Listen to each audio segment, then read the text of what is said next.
A continuación le voy a presentar una entrevista que hice el día de ayer con Julio Frenk.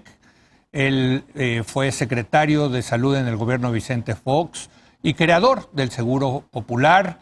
Vamos a hablar con él sobre el arranque del Instituto de Salud y Bienestar, el INSABI, qué significa precisamente el fin del Seguro Popular.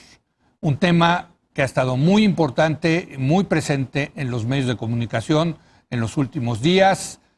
Acompáñeme, lo invito a acompañarme a ver esta entrevista. Esta noche tengo el gusto de saludar a Julio Frenk, quien viene a platicarnos de su libro Proteger a México, un enfoque integral para el gobierno que no nos falle, para un gobierno que no nos falle, que plantea la incertidumbre que tiene el futuro de México, dadas las fallas del Estado mexicano en la protección de sus ciudadanos y sus instituciones. Y además vamos a aprovechar que está aquí el exsecretario de Salud, el que creó el Seguro Popular, para platicar de lo que está pasando ahorita con el final del Seguro Popular, el comienzo del Instituto Nacional de Salud para el Bienestar, el INSABI. Julio, doctor, ¿cómo estás? Muy buenas noches. ¿Qué tal, Leo? Muy buenas noches. Feliz año a ti y a todo tu público. Gracias, gracias. Igualmente, Julio. Julio hoy es rector de la Universidad de Miami y nos está visitando aquí en México, cosa que hace cada mes. Cada mes vienes aquí a México, Julio. Y desde luego has estado muy enterado de lo que ha pasado y has tenido voz de profeta, igual que Salomón Chertoriski, nuestro colaborador, en el sentido de que acabar de esa manera con el Seguro Popular y empezar con el INSABI iba a generar un desastre. Pues está ocurriendo, Julio. Desgraciadamente, hay que decirlo. Sí, yo creo que, pues sí, esto fue la crónica de un desastre anunciado, excepto que en este caso estamos hablando del servicio público más sensible, donde literalmente se juega la vida y la muerte de las personas. Así es. Y esto proviene de esta tendencia, me parece muy preocupante, en primer lugar, descalificar todo lo que venía de antes. Y entonces destruir sin tener muy claro qué va a reemplazar lo que se destruye. Yo contrasto el proceso que se siguió para crear el Seguro Popular con esto que acaba de ocurrir a partir del 1 de enero con el INSABI. En primer lugar, yo llevaba personalmente 25 años estudiando el tema. Yo trabajaba en la Organización Mundial de la Salud en Ginebra, Suiza. Era el responsable de todo el área de políticas públicas. Literalmente puedo decir que conocía todos los sistemas de salud del mundo. Sí.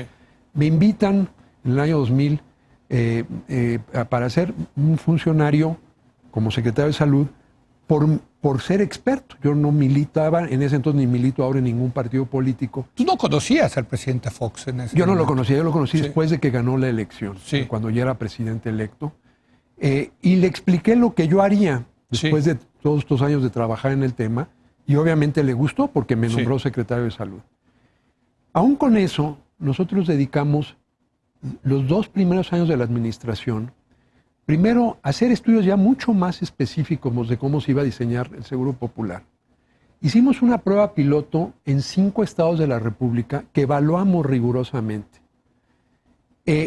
Formamos grupos de trabajo, comisionamos estudios actuariales para hacer los cálculos de cuánto iba a costar todo.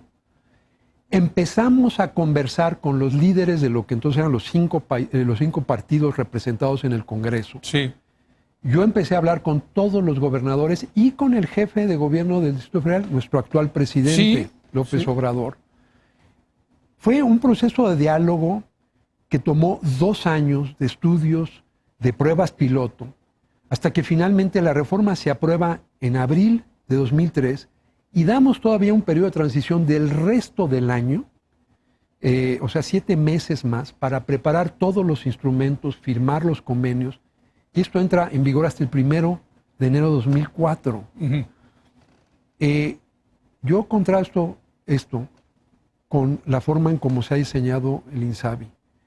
Si uno lee la exposición de motivos de la ley, que lo reforma la Ley General de Salud que lo crea, si uno ve el programa sectorial de salud, no hay un diagnóstico, no hay datos, no hay estudios sólidos financieros. No se hizo ninguna prueba piloto para ver qué tal funcionaba y poder ahí hacer correcciones antes de llevarlo a escala.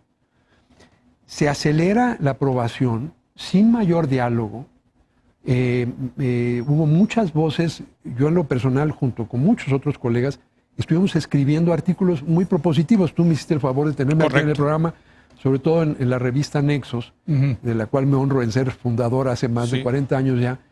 Tuve la oportunidad de escribir múltiples artículos con varios colegas, alertando, dando sugerencias, siempre con un espíritu propositivo. Nada de eso se escuchó. Se aprueba algo, no se da un periodo de transición ordenado y simplemente se echa a andar algo con una enorme incertidumbre y estamos viendo los resultados. Escribía yo ayer en mi columna que precisamente creo que ahí está la diferencia de este gobierno con los anteriores, que los anteriores, y en particular en este caso el Seguro Popular, pues hablaban de pruebas piloto, planeación, programación, financiamiento, estudios actuariales, todas estas cosas que suenan muy técnicas y que creo que este gobierno las interpreta como parte de la tecnocracia neoliberal que según ellos arruinó a este país y que por lo tanto no hay que hacerle mucho caso a estas cosas técnicas y administrativas, sino lo que importante es tener voluntad de cambio y honestidad y bonomía, porque así van a salir las cosas, ¿no? Pues sí, es que se ha creado una falsa dicotomía. Sí. Se puede ser sensible, se puede ser honesto y al mismo tiempo se puede ser competente. Yo no entiendo por qué esta idea de que 90% honestidad y 10% capacidad. ¿Por qué no las dos cosas? Sí. Y yo de hecho puedo decir, tanto por mi experiencia personal como por lo que conozco, que la inmensa mayoría de los funcionarios con los que yo tuve el honor de trabajar en la Secretaría de Salud, cuando digo la inmensa mayoría, yo hablo más del 95%, 99% de la gente, eran competentes y honestos. No veo por qué hay esta dicotomía. Se puede ser sensible y estar en contacto con el pueblo, pero eso no va en contra de la capacidad técnica. Bueno, y la salud es un tema técnico. O sea, cuando el presidente cuando le dio un infarto se fue a tratar con un médico, no con un chamán. ¿No? O sea, finalmente es un tema técnico esto. Y ¿no? los sistemas de salud son de los sistemas más complejos. Correcto. Porque en primer lugar estás hablando de la biología humana, que es muy compleja. Estás hablando de la interacción entre seres humanos. Estás hablando de un tema que tiene una carga emocional enorme. ¿Quién de nosotros que no ha tenido un familiar, un hijo, un familiar enfermo, la angustia? Estamos hablando de un tema que tiene una enorme complejidad ética. Sí. No se puede estar improvisando. El financiamiento y la organización de sistemas de salud es de las tareas más complicadas que cualquier gobierno puede emprender. Es que no hay sistema de salud gratis. Es que partir de eso, Julio, es partir de una premisa equivocada. ¿Sí? Alguien tiene que pagar los sistemas de salud, ya sea el privado, el usuario, o ya sea el contribuyente, ¿no? Así es. Yo en algunos de esos artículos, y lo reitero en mi libro, digo que esto de decir que son servicios gratuitos es algo demagógico. Hay que ser muy claros, son servicios gratuitos en el momento de usar los servicios. Correcto. O sea, sí, eso es lo correcto. No se debe cobrar cuando la gente está enferma. Sí. Ese no es el momento de pagar. Pero eso no quiere decir que la gente que está usando el servicio no haya pagado esos servicios. Y lo pagas, y estoy hablando de los servicios públicos. Sí. Obviamente los privados, ahí bueno, los privados también pues pagamos, ¿no? Sí, lo privado es muy obvio. Pero hablemos de los servicios públicos. Los servicios públicos son financiados por los ciudadanos. Sí. A través o del pago de sus impuestos generales o a través de sus cuotas de seguridad social. Decirle a la gente que los servicios son gratis, casi sugiriendo que es una dádiva del gobierno, y tratar de crear casi una relación de dependencia y de gratitud. Clientelar. Clientelar, me parece un acto de deshonestidad en el discurso público.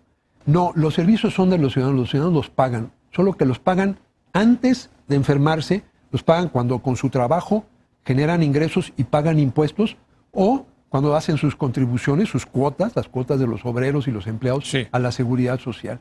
Digo, porque el presidente, por ejemplo, habla de los sistemas de salud pública de los países nórdicos, de Canadá. Bueno, pero son países que pagan muchos impuestos, Julio, de los que más pagan impuestos en el mundo para tener un sistema de salud de este tipo, ¿no? Así es. Y por eso es que lo que se requiere es un financiamiento público. Y esto no es ideológico. Es un financiamiento público, la mejor forma de financiar un sistema de salud, porque la salud es compleja y es incierta. Nadie sabe cuándo se va a enfermar. Entonces, no puede uno estar pagando en el momento de usar. Entonces hay que dejar claro, es gratuidad en el momento del uso, no gratuidad en lo absoluto. Sí. Pero lo que es muy grave es que se lanza todo esto sin haber elevado, no solo no se ha elevado el presupuesto de salud, se ha recortado. Sí. El Seguro Popular tuvo muchos efectos positivos y también tenía muchos problemas que corregirle. Pero el efecto positivo más importante es que creó una fórmula para que el presupuesto fuera predecible y gracias a eso logró los mayores aumentos en el presupuesto público de la salud en la historia. Que entró en vigor entre el año 2003 y el año 2015, creció 4 veces, se multiplicó por 4 en términos reales, o sea, después de la inflación, quitando ya el efecto de la inflación, creció 4 veces el presupuesto. En los últimos 3 años del gobierno del expresidente Peña Nieto empezaron los recortes. Yo, como muchos, tenía la esperanza de que un gobierno que se presenta como un gobierno de izquierda iba a volver a subir el presupuesto como se había hecho en todos los años antes de 2015. Y sin embargo, fue muy decepcionante ver que en el primer año hubo una reducción en términos reales, cuando descuenta uno la inflación, y este segundo año del gobierno el presupuesto apenas ajusta por la inflación. O sea, no ha habido aumentos. Entonces, no es posible lanzar un esquema nuevo sin recursos adicionales. Estamos muy bajo de lo que fue el presupuesto que se logró en 2015. A partir de eso ha ido para abajo. Lo que pasa es que este gobierno, Julio, argumenta que ellos van a acabar con la corrupción y eso les va a permitir muchos ahorros para financiar el nuevo sistema. Y acá sí hay que reconocer que en el tema del Seguro Popular hubo dispendio, abusos y hasta corrupción de parte de los estados, sobre todo, ¿no? Sí, y de parte de algunos cuantos estados y sobre todo algunos gobernadores, algunos están en la cárcel por correcto. Eso, no todos, como debe ser. Claro. Ahora, yo lo que he dicho siempre es, cuando yo oigo críticas al Seguro Popular por la corrupción, me parece una crítica totalmente mal enfocada. El problema de la corrupción no es un problema del Seguro Popular, ni de cómo estaba diseñado, ni cómo se operaba. Es un problema de que antes no había dinero para la salud, pues nadie se lo robaba porque no había dinero. Ahora, gracias al Seguro Popular, se aumentaron de manera muy dramática los recursos, pero si los recursos hubieran aumentado para carreteras, ese es el dinero que se hubieran robado. Y si antes se dedicaban al petróleo, eso era donde se robaba. Ahora había más dinero para la salud, ahí hubo más corrupción. Pero la solución no es destruir el Seguro Popular. La solución es acabar con la corrupción, crear los mecanismos de control. Entonces es un problema de corrupción, no del diseño del Seguro Popular. Esa crítica que se ha hecho para descalificar el Seguro Popular me parece totalmente mal enfocada. Creo que lo he dicho en algunas ocasiones anteriores, si yo tengo una empresa y me entero que mi contador me está robando, lo que hago es correr al contador y meterlo a la cárcel, no cerrar la empresa. Entonces, lo que hicimos fue cerrar la empresa. Pero yo no veo en todo lo que se legisló y demás una sola medida concreta para eliminar la corrupción dentro del sistema de salud.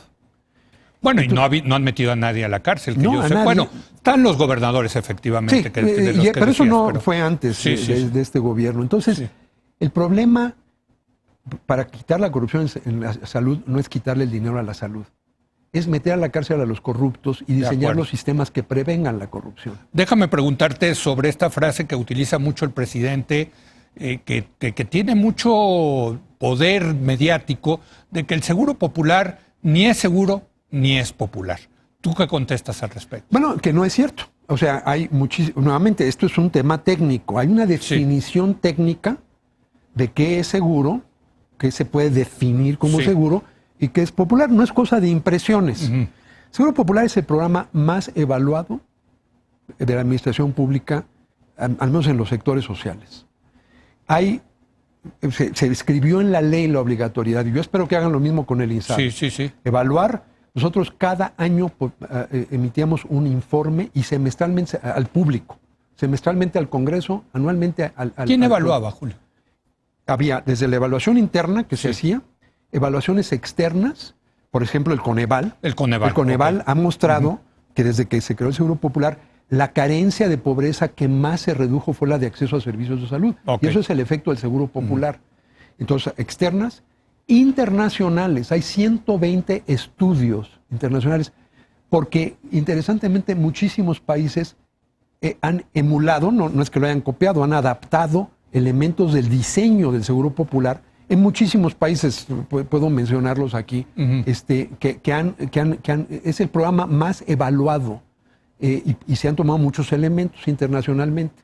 Bueno, eso no quiere decir que era perfecto, pero lo que sí puedo decir es que sí redujo de manera dramática los gastos catastróficos de la gente y los gastos de bolsillo en general. Entonces, y sí eso era quiere un decir seguro, sí. que sí es seguro, porque Sí. esa es la función de un seguro. Correcto. Es reducir, proteger a la gente financieramente. Para eso compro un seguro, por eso se Sí. llama seguro. Porque yo estoy seguro de que si me enfermo no me voy a arruinar económicamente. Correcto.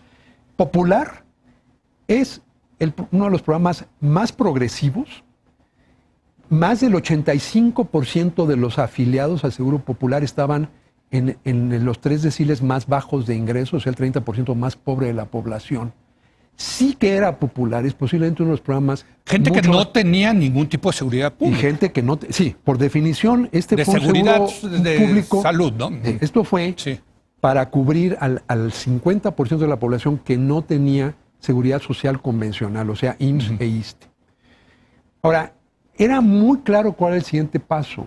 Además de... ¿De cuántos millones estamos hablando? Perdón, Julio. Estaban ya ¿Cuántos llegó? 53 millones de personas afiliadas. 53 millones de... 53. Que estaban afiliadas. Ahí sí había Sí. una lista porque te tenías que afiliar. Te tenías que afiliar. Sí. Ahora, ¿que era perfecto? No. En 15 años de operación se acumularon muchísimos errores. Yo he sido el primero que he escrito. Yo soy el que decía, ya el Seguro Popular era una reforma era un primer paso, era una reforma de medio camino. Yo lo dije desde que nació. El siguiente paso era sí movernos a un sistema universal integrando los 3 seguros públicos.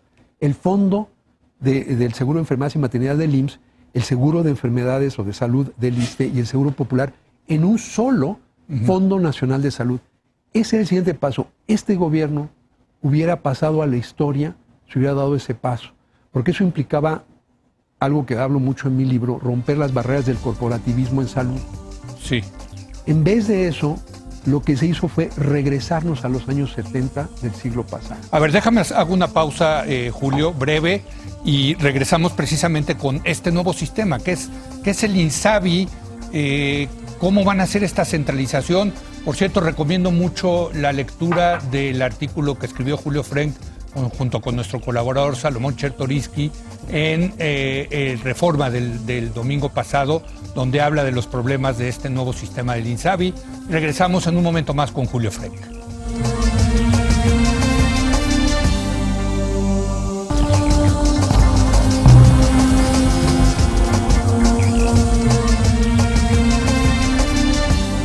Bueno, seguimos platicando con el exsecretario de Salud, hoy rector de la Universidad de Miami, Julio Frenk, y yo me atrevería a decir uno de los grandes expertos en materia de salud pública en todo el mundo, y me atrevo a decirlo, Julio, sin ningún problema. ¿Qué es el INSABI? O sea, ya hablamos de lo que era el Seguro Popular y ahora se acabó el Seguro Popular formalmente a partir del 1 de enero. ¿Qué es el INSABI? Que lo sustituye, ¿no? Sí, el INSABI nos regresa a una forma de concebir la organización del sistema de salud que proviene de los años 70, era como era el sistema de salud mexicano en los años 70 del siglo pasado. En primer lugar, consagra la ley misma la segmentación del sistema entre la seguridad social y el resto, los no asalariados. Es decir, da un paso atrás porque el Seguro Popular fue el primer paso en desconectar el acceso al aseguramiento público de la condición laboral de las personas. Regresamos, se echa eso para atrás. Es un sistema que nos regresa a la incertidumbre en el presupuesto. La gran cosa que hizo el Seguro Popular fue homologar la fórmula de asignación de presupuesto que tenía ya el IMSS y el ISSSTE, que está en ley, Sí. la puso en ley para el sistema de protección social en salud, que es el nombre formal del Seguro Popular. Sí. Entonces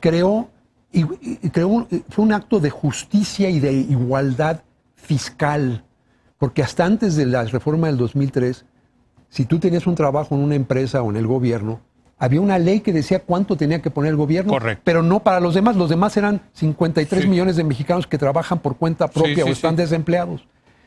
Logramos que se creara en ley exactamente la misma obligación, por eso es que creció el presupuesto. O sea, Quitaron si eso. le ponían 10 pesos a los trabajadores del IMSS o del ISSSTE, también le tenían que poner 10 pesos a los que no estaban afiliados. Nosotros copiamos, el gobierno, digamos. Copiamos la redacción de la ley del IMSS en la ley de salud para que fuera exactamente la misma fórmula. Sí. Excepto que en el IMSS están además las cuotas patronales. Claro. Y eso fue y del trabajador. Y del trabajador. Claro. Y eso fue la parte que pusimos de los estados. Sí.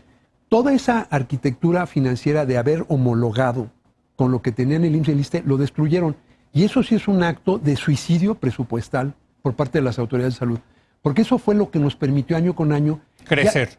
Claro, porque ya no es una cosa de ver si le caes bien al secretario de Hacienda en turno, si ruega suficiente como secretario de Salud. Estaba en ley la obligación fiscal del Estado mexicano. La quitaron. Ahora es discrecional. O sea, si le caes bien a Hacienda, te lo da los recursos. Y ya lo vimos, los dos primeros.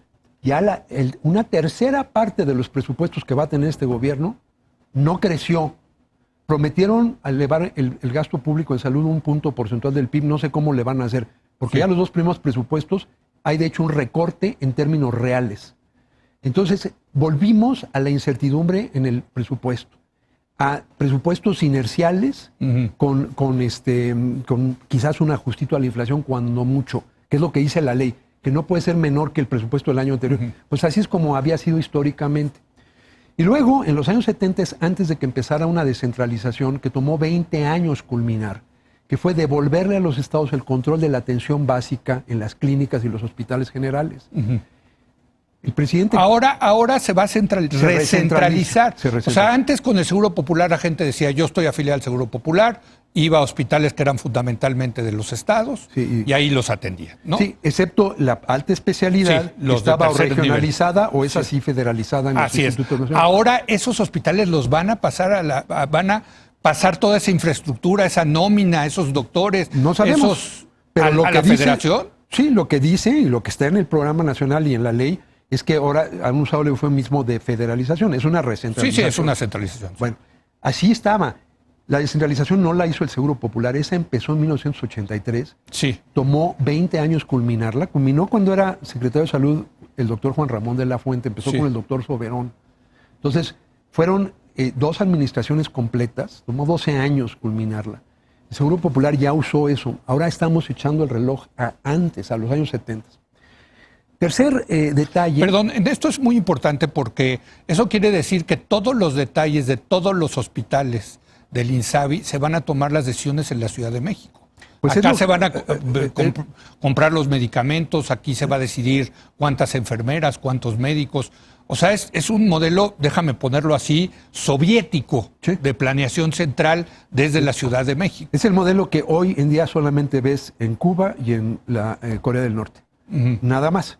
Porque no es el modelo, ya no hay Unión Soviética, ya no hay nada de eso. Entonces vamos aún más para atrás en el tiempo. Y luego, algo muy grave. Sí.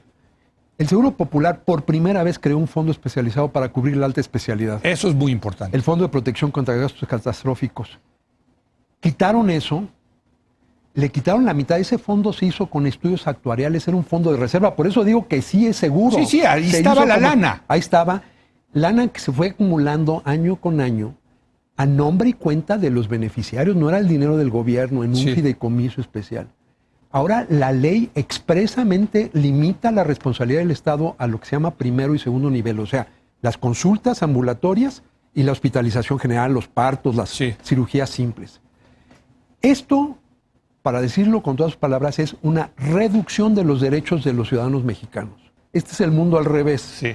Entonces, un gobierno de izquierda, supuestamente progresista, reduce los derechos sociales de los ciudadanos, porque si uno lee la ley, y está en un comunicado que emitió la Secretaría de Salud para aclarar a qué se refería esto de gratuito, dice claramente que no está cubierta la alta especialidad, que sí estaba cubierta con el Seguro Popular. Esto es muy importante porque antes un niño que tenía cáncer y que tenía Seguro Popular, existía el fondo catastrófico y lo atendían, sobre todo en los hospitales especializados. Así es. ¿No? Ahora, porque esta es una enfermedad de tercer nivel, ¿no? Sí. Ahora, ¿qué va a pasar con esos? Bueno, tomaron el fondo, le quitaron la mitad sin ningún estudio. ¿Le quitaron la mitad para qué? Para pagar nómina, para regularizar, o sea, no para lo que se había creado, que era un fondo de reserva. ¿Y eso es legal? Ah, bueno, pues le cambiaron la ley, ¿verdad? Cambiaron la ley. Sí. Entonces, lo que queda no alcanza para financiar esa atención. Entonces, por eso estamos viendo que los hospitales de tercer nivel están cobrando cuotas, y lo dice el comunicado de la Secretaría. Ahora van a cobrar cuotas. O sea, justo lo que no se trataba, que es que la gente, lo que se trata es que la gente no pague en el momento en que está enferma, que es el peor momento para andarle cobrando a la gente. Y que lo pueden los pueden ser un evento catastrófico, no solamente emocional, no solamente de salud, sino económico. Económico, de eso se trataba. Por eso es que sí es seguro y sí es popular, porque era la gente más pobre. Sí. Entonces, y ahora entonces ese niño que tiene cáncer, esos padres, pues hay una total incertidumbre. Como estábamos antes. Llegabas, si había te daban, si no te había nada, no era un derecho legislado exigible. Sí. Nosotros luchamos por ciudadanizar la salud y darle a los ciudadanos instrumentos que fueran exigibles en las cortes. Esto es lo que se echó para atrás. Ahora es la discreción. Es como cuando la Secretaría se llamaba Secretaría de Salubridad y Asistencia. Era una asistencia. Es lo mismo. Ahora es gratuito porque el gobierno te está haciendo un favor, no es un derecho exigible. Y eso para mí me parece lo más grave. Es un retroceso enorme. Presupuestalmente se están pegando un tiro ellos mismos. Operacionalmente es imposible manejar un país de este tamaño, con estas dimensiones, desde el centro. Sí. Y desde el punto de vista ético y social, es una reducción de los derechos de los ciudadanos. ¿Cómo un gobierno progresista hace eso? Para mí es incomprensible. Bueno, alguien seguro le vendió la idea al presidente de que lo que necesitábamos era un sistema como en Cuba y Corea del Norte. Existe dentro de la izquierda la idea de que el sistema de salud cubano es una maravilla, que es de lo mejor que hizo la revolución. Y bueno, pues como gente de izquierda que son, dicen vamos a replicar lo que se ha hecho bien en países como Cuba. Sí, en primer lugar, es muy diferente tener un país de 10 millones de gentes que de 120 millones de personas. Eso es muy importante. Para empezar. En segundo lugar, territorialmente, ¿no? Bueno, en segundo lugar, todas las evaluaciones, el modelo cubano es admirable en lo que hizo en términos de la reducción de la mortalidad infantil. Pero eso tuvo más que ver con la nutrición que con cualquier otra cosa. Todos los estudios muestran que para la salud de adultos, los problemas que ahora nos aquejan, obesidad, diabetes, infartos, problemas de salud mental, es un modelo muy defectuoso. Parte de esta serie de artículos que estuvimos escribiendo todo el año pasado y antepasado, tratando justamente de aportar elementos para que no ocurriera lo que este problema que estamos enfrentando ahora, hacía un análisis muy detallado, sin adjetivos, sin descalificaciones, sin prejuicios ideológicos, comparando el modelo que llamamos modelo público plural, que es el modelo que el presidente dice que quiere, el de los países escandinavos y de Canadá, con el modelo público monopólico, que es el de Cuba y Corea del Norte. Las ventajas del primero, que creo que es lo que quería decir el presidente cuando dijo hacia ahí nos debemos ir, son obvias, están bien documentadas. Pero la ley nos llevó al otro lado, al otro modelo, al del modelo. Los dos son modelos públicos, pero uno es plural y otro es monopólico. Y el monopólico es al que nos estamos dirigiendo. ¿Qué más dirías sobre el INSABI, Julio? Yo diría que en el editorial que escribimos ayer, Salomón Chertorivsky y yo, tratamos de hacer algunas propuestas, es un texto breve. Hay varias cosas que pueden hacer ahorita para detener el deterioro. Todos queremos que este gobierno tenga éxito, porque entonces a México le va a ir bien. Correcto, sí. Entonces, ¿qué podemos hacer? En lo que definen las leyes de operación, mantengan las leyes. Bueno, increíble que no haya reglas de operación, ¿eh? Pues ya es increíble que hayan implementado esto sin reglas de operación, pero eso otra vez suena muy tecnocrático y no, o sea... Dense un tiempo para empezar a implementar la reforma e ir evaluando, un proceso continuo de evaluación, que fue lo que hicimos con el Grupo. El Seguro Popular se le hicieron cambios incluso a la ley múltiples ocasiones en administraciones siguientes a aquellas en las que yo serví. Porque sí va haciendo esta evaluación que te permite ir ajustando. No todo nos sale bien a la primera. Claro. No tiene nada de malo evaluar y ajustar el rumbo. En vez de tratar de decir, yo ya tengo la verdad y va de golpe la ejecución. Hay que crear un mecanismo de transición. Hay que crear las capacidades a nivel estatal y hay que repensar muy bien qué quiere decir esta recentralización o federalización, como le llaman. ¿Quién se va a encargar de qué? ¿Quién es responsable? Todavía es tiempo, si se quiere escuchar a los expertos, de hacerle ajustes y tratar de rescatar para que no sigamos en esta debacle con la que nos estrenamos el año. Y que puede tener en este caso consecuencias catastróficas, aquí sí. Porque estamos hablando de un tema donde si la riegas, pues está en juego la vida de muchos seres humanos, ¿no? Por eso decimos, este es un país al que le urge sanar, tanto en su salud como sanar en términos de la cohesión social. No juguemos con el servicio público más sensible en base a una agenda ideológica, una idea de descalificación del pasado. Vamos a ver hacia el futuro constructivamente y vamos a entender que en materia de salud dejemos a un lado las divisiones y las ideologías y las descalificaciones a priori y vamos a movilizar la mayor nivel de experiencia y conocimiento del tema para entregarle a los ciudadanos aquello en lo que creo que todos coincidimos, que es un derecho fundamental y el servicio público más sensible de todos. Y en eso hasta los neoliberales coincidimos, por cierto. Oye, Julio, pues ya no nos dio tiempo de hablar de tu libro Proteger a México, un enfoque integral para que el gobierno no nos falle. Si te parece, la próxima vez que nos visites aquí en México, lo platicamos. Indirectamente hablamos, porque muchos de estos temas están en el libro. Pero sí quería hablar contigo del libro. Leo, y nos vemos pronto, si te parece, Julio. Por supuesto. Gracias por estas ideas de Julio Frenk. Bueno, hasta aquí la entrevista con Julio Frenk. Desde luego estaremos abordando este tema y dándole seguimiento al funcionamiento del INSABI. Es un tema fundamental que tiene que ver con la salud de los mexicanos. Por lo pronto, aquí termina la edición de hoy. Gracias por habernos acompañado. Yo lo espero mañana, en punto a las 10 de la noche, cuando otra vez sea la hora de opinar. Aquí nos vemos.